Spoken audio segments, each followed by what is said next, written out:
As the holidays approach, we hear more and more about people in Hawaii who are in need. And one of our biggest populations, of course, who are in need are the homeless and people in need of housing. So today we have an expert panel to talk about what are the issues about homelessness in Hawaii and how do we improve it and find solutions. I'd like to welcome Marc Alexander, Connie Mitchell, and Darryl Vincent. And let's start with Darryl. You work with vets. And tell us a little bit about your organization and how you got involved in helping them. Sure. U.S. Vets has been around since 1992. It actually started in our mother's site, Inglewood, California. We have 11 sites across the nation. Actually, in Hawaii, we started in 2002. And since 2002, we've served over 1,700 formerly homeless veterans and have a pretty good success rate of getting them into permanent housing. I myself was a Marine Corps veteran, and in school, majored in social work, and it just seemed to be a perfect fit after working at IHS and a drug treatment center for many years. So we've been working at U.S. Vets since 2003, getting veterans off the street, getting them comprehensive services, back to work, learning how to pay program fees, learning how to take care of themselves, preaching independence. And a lot of the veterans that find themselves on hard times, it's correlated during the time for the Vietnam War, but now we're seeing younger veterans come back. And a lot of it has to do with mental health conditions, substance abuse problems that are exasperated, that weren't taken care of while they're in the military and maybe show up a little bit later on. So they go to the VA to get services, and U.S. Vets offers the housing portion and also the substance abuse treatment, the case management. We partner with the community to make sure the veterans are coming home and having a place to go. Very good. Okay, I want to get more into that in a little while, but Connie, tell us about the Institute for Human Services. Well, I think a lot of people know IHS, and IHS has been around for 33 years. It was founded by Father Dutil, who was an Episcopal priest, who started reaching out to folks who were on the street, and it's grown into a multi-service social service organization focused on helping people who are homeless or at risk for homelessness. So last year, we basically served about 1,400 people in our shelters. The two shelters are one for single men and the other is for single women and families with children. But we also served a lot more people who were not in the shelter, people who had left the shelter already and were helping them to stay in housing, and also people who never did become homeless that we were able to prevent homelessness for. So overall, we probably served about 4,000 people last year. That's amazing. Mm-hmm. Okay, and Marc, tell us about yourself and what you're doing now in this new position with the governor. Sure. The governor appointed me in January, and I formally started in March as the first governor's coordinator on homelessness.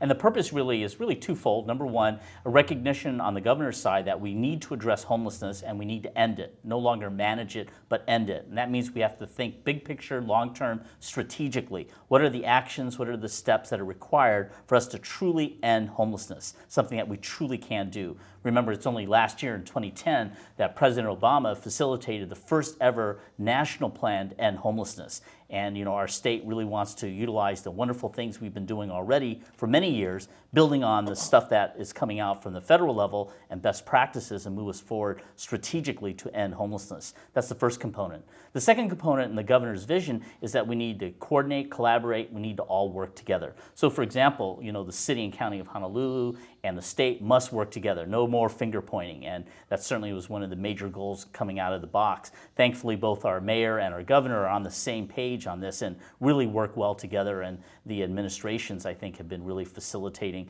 a lot of cooperative work, working with our private agencies, our many service providers, finding out what works, what doesn't work, how we can do it better together.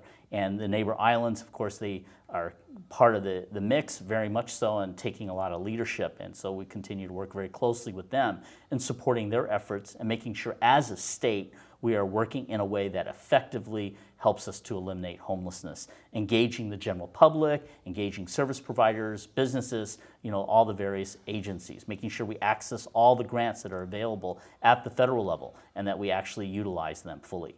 Can somebody give us an overall picture, maybe it's you or maybe it's Connie, about how many people there are that are homeless in Hawaii? We hear different numbers.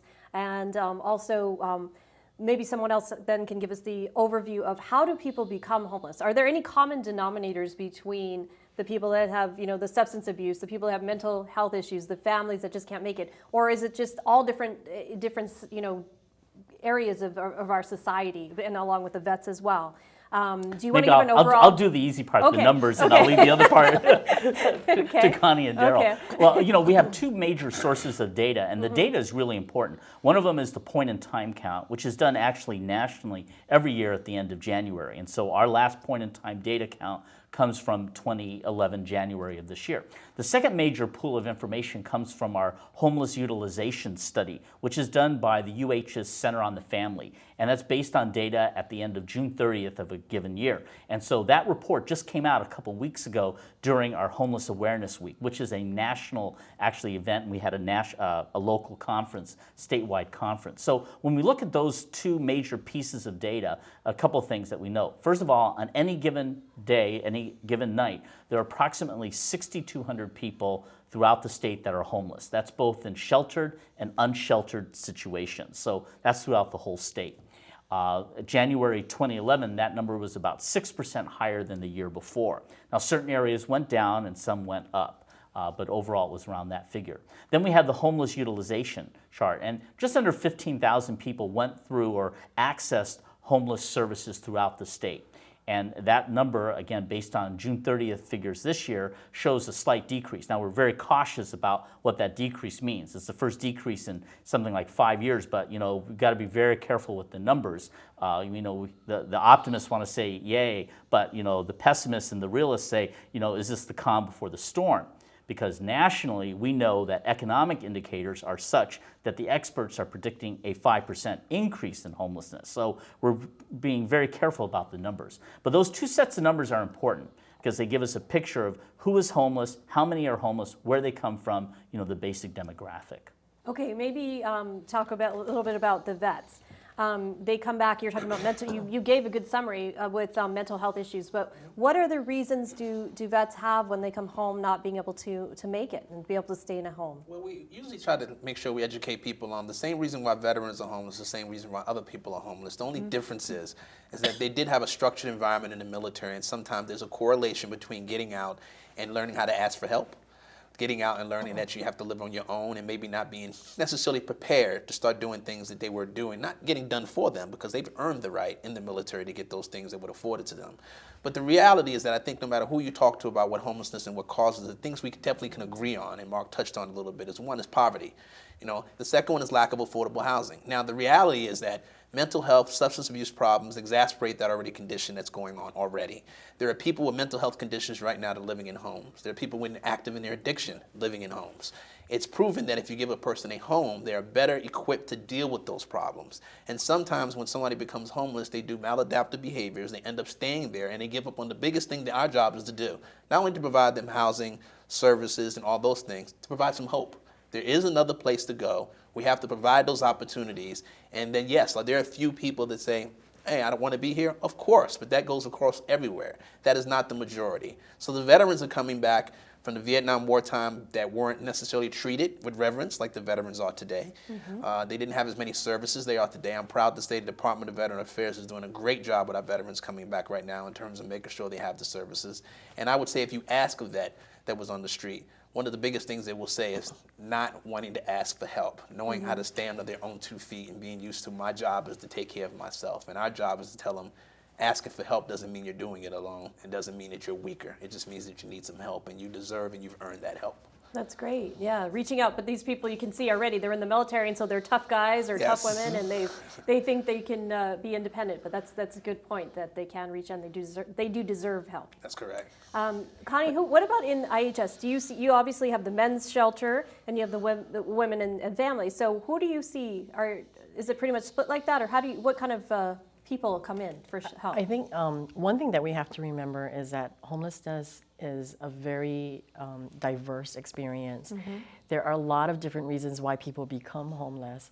And Darryl described the experience of vets, and even among vets, there's different situations. Some people come back pretty battered already, and then some don't really have their symptoms come up, until much later when they're back with their families. But at IHS, we see the whole gamut. We see people who have been touched by serious, persistently mentally ill and have been chronically homeless, and that's a very significant group because they generally take up most of the resources, in our social service system compared to the other folks. It's really simple sometimes to help someone who's fallen on hard times and they just need a little bit of support to get back on their feet, and then they're working at another job and they're no longer threatened with homelessness anymore. But when someone has impairments, either mental illness, substance abuse, or they've come out from jail or prison, and they have, some things that really make it difficult for them to find a job, to have a steady income again, then it makes it really difficult, for them to maintain housing. And so those are all factors that contribute, eventually to someone becoming homeless. And it doesn't happen overnight either. A lot of times, we think, oh, there's a homeless person, but that person was not homeless once. And we have to remember that there was a whole path that they took to becoming homeless. So, I think what we try to do at IHS is to look at some of these groups of people who have specific problems, like, people who have substance abuse problems, and to develop programs that are specific to that particular person or someone who has mental illness. It's not going to be the same thing that we do for that person that we do for a family, say, that really just needs more supports, more skill building in one area, getting a job, that we can do. So we have specialized case management for different groups of people who are experiencing homelessness. So in terms of, maybe I could address this to you for local legislation, and then anybody else feel free to jump in. But what are the local, whether it's city council or the legislature, what are they doing right now to address homelessness? And is it working, or what else would you like to see done? Well, maybe I'll make some general comments on that. I think, first of all, our approach primarily is to work with the individuals as individuals. I think, as Connie mentioned, when you really meet one person who is homeless and you've heard their story, you've met one person who is homeless and you've heard one story. And so, the real solution isn't going to be overall, super legislation addressed to specifically those who are homeless. I mean, there's some of that that's needed.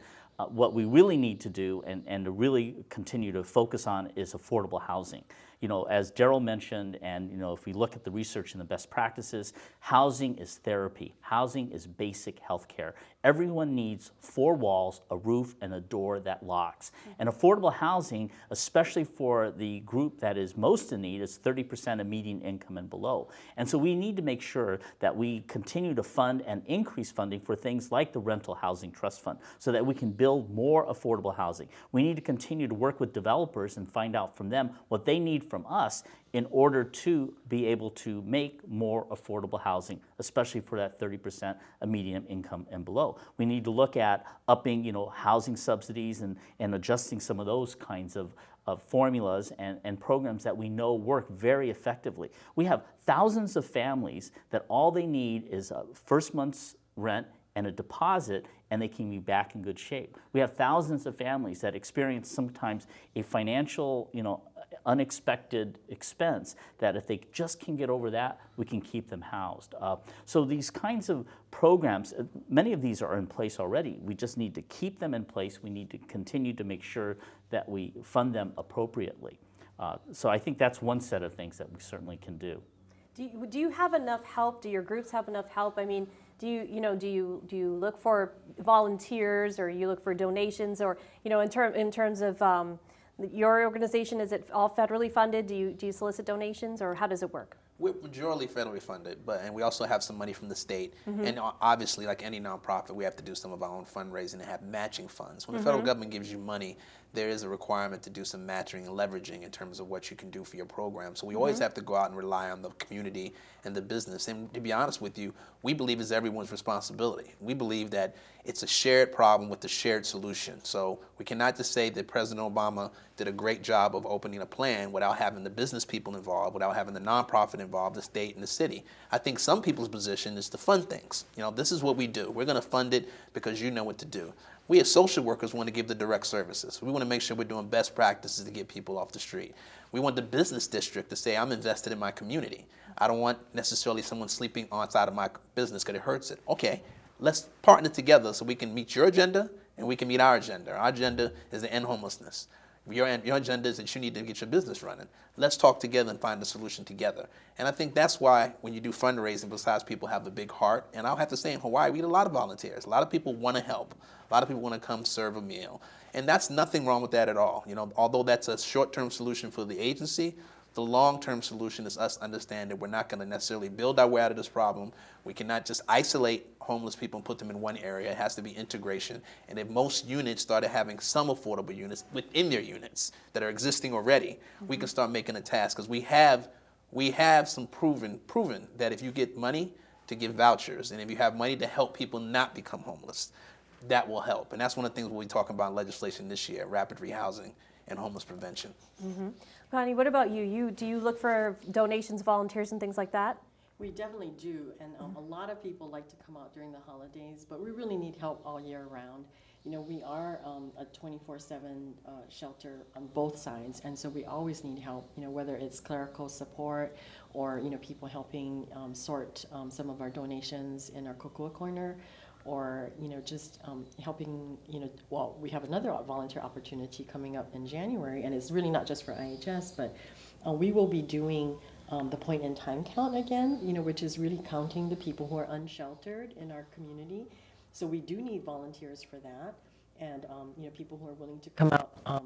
Maybe, you know, we're going to be doing one big night of count, you know, on that last Tuesday, I believe, of January, and then subsequent to that, we'll be having more people go out in teams, you know, to count.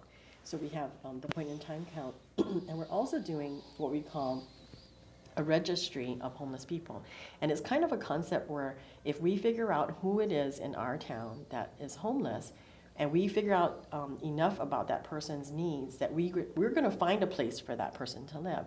And so it's doing a registry and asking our community to identify people maybe they know who are homeless, that they see all the time, that they might be willing, you know, to learn how to go out and gather the information that we need, and to be able to help us in that way. So that's going to be a big way that the community can get involved and help us. Great. Yeah, I really want to ahead. build on what the Yeah. community can do, because I think, you know, a lot of times people say, well, what can I do? You know, Exactly. Joe, I'm just citizen, one person, what can I do, What right? can I? And Yeah. there's so much that people can do. I think the first thing is find out what the shelters are in your area. What are the groups that are doing really good stuff to help the homeless, whether it's IHS or US Vets, you know, whatever. Find out and support them, because they know what is needed. They know how to do it, and they have the structure and infrastructure in place to help really reach out to those who are homeless, get them housed, and provide the supportive services. That's one of the most effective things that people can do. Help the organizations that are doing a great job already. Secondly is really people need to get educated about homelessness. There are a lot of myths out there.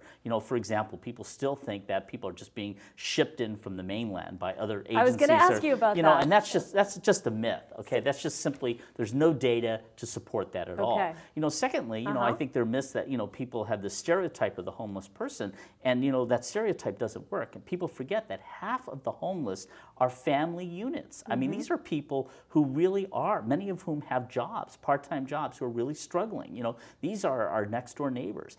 People need to get educated by looking at the documents and the data that's coming out. We have a homeless policy study that looks at the whole situation, actually a housing policy study that's coming out later this week, I believe. And that will give us a picture of how the housing market really functions and what the needs are here in Hawaii. We need to really get educated, you know. And I think the third thing is we've got to have compassion.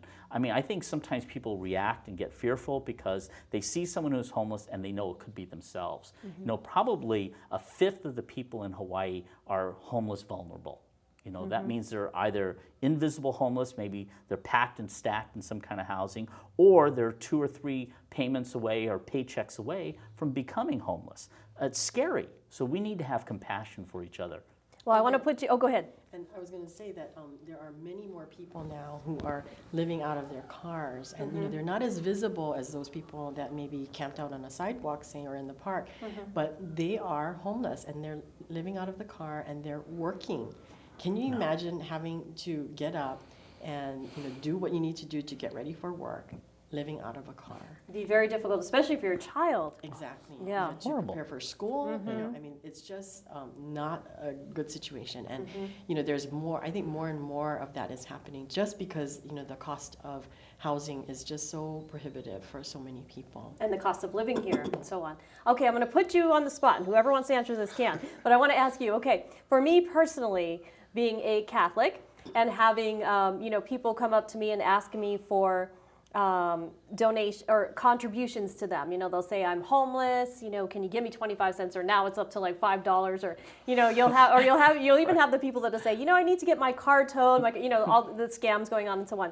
And I know those are different things, but how do you address that? I mean, I was mentioning to you that my father, taught me, and he worked in the prison system and so on, and he worked with people with substance abuse for many years, and he said, don't ever give a homeless person money, because they're just going to, a lot of times, some of them will go and buy alcohol or drugs or whatever, and you're just enabling them. Right. So take them to get a meal.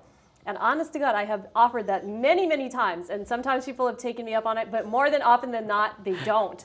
They don't want the meal I just brought them, or they don't want to go in with me to get a meal. They want the money. And so I've even taught our kids that, now, is take them in and show them, give them the experiment. If somebody asks you for money, say, I will take you in the subway, or I will take you in Taco Bell and buy you a meal, but I'm not going to give you money. And like 99% of the time, I've been insulted for offering. So do people give money? Just say no. Just say no. Okay. That's all I can say. The Okay. best thing that people can do, and we Yeah. have even these Kokua cards Yeah. that people can give to someone who is in need. Yeah. But to say to them, here, we know where you can get help. IHS, Waikiki Health Center, U.S. Vets. If you're a vet, here are the resources, and we're making it very easy for people. And most of those who are homeless know where the resources are, by the way. Yeah. And as your own experience indicates, a lot of them are not open. But the answer is just say no. Don't give money. And if you're going to take them for a meal, that gives you an opportunity to talk story with them, Yeah. build a relationship, and connect them with services that can really help them in the long term. I always do that too. I do talk to them about, do you know about IHS? Do you know about the services and things like that? And then sometimes, I'll get the lady that'll say, there's like, this is a woman I just met at Home Depot that asked me for money. I started ended up being a half-hour conversation with her, and it was all about that. That Nimitz Highway is a tunnel to another world, and so on. So you meet the people that are definitely out there, right?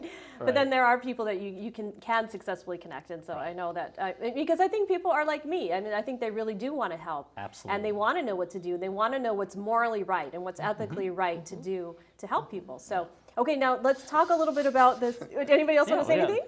No, I think that it's an excellent point, and I Yeah. think that we all understand that one of the basic things that we have done as a family Yeah. is break bread together, Right. and eating food together. And so if you just use that concept of having someone that's ready to have a meal, to sit down to talk with somebody, to talk about what they can do for the next step, it will show you that it's probably better served than just saying here and go, Right. versus let's sit down and break bread together and talk about what we can do to make sure you get to the next step. And it may not happen that day, because our outreach workers use food and different things to do engagement tools as well. But it's also offered with services, and I totally agree with that. I think a lot of people, given the opportunity and, if they had the time, they would, sit down with someone. And sometimes they feel like, I just don't have the time, so I just may as well just give them something, But I think that if you challenge yourself, to do what you do, Malia, and ask them, to just say, okay, I'm just going to take some time. And if this person says yes, I'm really going to take them to McDonald's, or I'm going to take them to somewhere to get a meal, that is a much more humane, in some ways, way of, treating someone, and really giving them a personal touch. Because I think that a lot of times it's that personal connection with someone that helps them feel like a person. And they might be surprised as well. I remember my husband, we were in another town in Cleveland, I think it was, and he actually got approached by someone. He said, no, I won't give you money, but I will buy you a meal. And he had the meal with him, and then he said, you know what, if you take me on a tour, I'll do something else for you. And he bought him his medications for the day. Oh, that's great. So, That's nice. I think that, there's a lot of different ways that we can, let people know that they can rise above, where they're at that moment. Okay, now I don't want to run out of time, so I want to ask you about feeding people in the park. do we organize a food feeding in the park and feed the homeless there? Well, I think the question is this, is what I'm doing, or is what our organization doing really helping to move people out of homelessness? Yeah. Like Darryl said, it's one thing to go in and sit down, break bread with someone, you build a relationship, and you do it in such a way that you can lead them, hopefully, or at least sow the seeds that they will be ready to move to another level. That's a whole different thing from simply going out and just giving out food without any offer of services or building a relationship. So it's really more, how we do things, not just what we do.